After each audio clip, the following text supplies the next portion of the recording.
नमस्ते बच्चों, कंचन सुधा academy Yeola online तासिका में आप सभी का स्वागत है। कक्षा छठी, विषय हिंदी। व्याकरण, वाक्य के भेद, वाक्य की परिभाषा। शब्दों के एक सार्थक समूह को ही वाक्य कहते हैं। शब्दों का व्यवस्थित रूप जिससे मनुष्य अपने विचारों का आदान प्रदान करता है उसे वाक्य कहते हैं। वाक्यों का वर्गीकरण: 1. रचना के आधार पर। 2. अर्थ के आधार पर। रचना के आधार पर वाक्य के भेद: 1. सरल वाक्य। 2. संयुक्त वाक्य। 3. मिश्र वाक्य। अर्थ के आधार पर वाक्य के भेद: अ. विधानवाचक वाक्य। ब. निषेधवाचक वाक्य। क. आज्ञावाचक वाक्य। ड. प्रश्नवाचक वाक्य और ई. निर्देशवाचक वाक्य। अ.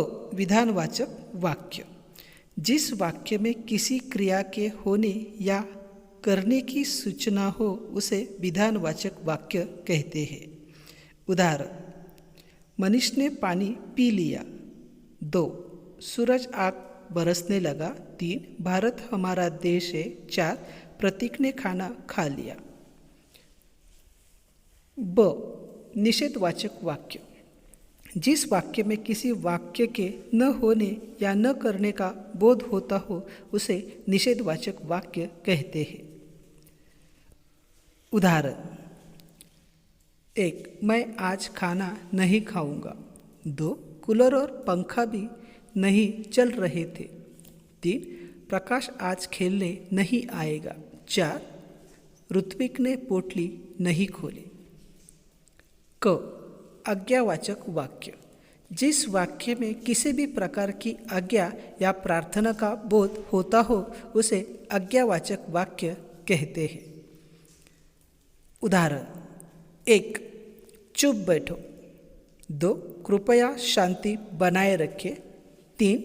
चंदा मामा बाल पत्रिका पढ़ो। और 4. वहाँ जाकर बैठिए। ड. प्रश्नवाचक वाक्य: जिस वाक्य में किसी प्रकार का प्रश्न किया गया हो उसे प्रश्नवाचक वाक्य कहते हैं।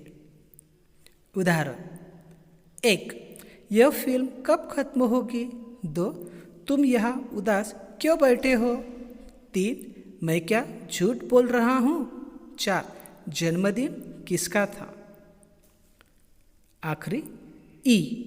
निर्देशवाचक वाक्य: जिस वाक्य में किसी को कोई निर्देश दिया जाता है उसे निर्देशवाचक वाक्य कहते हैं। उदाहरण: 1. फल सब्जी लेकर घर आओ। 2. सुबह बगीचे में टहला करो। 3. हमेशा सच बोलना चाहिए। और 4. अगर हम थोड़ा तेज चलते तो बस नहीं छूटती। धन्यवाद।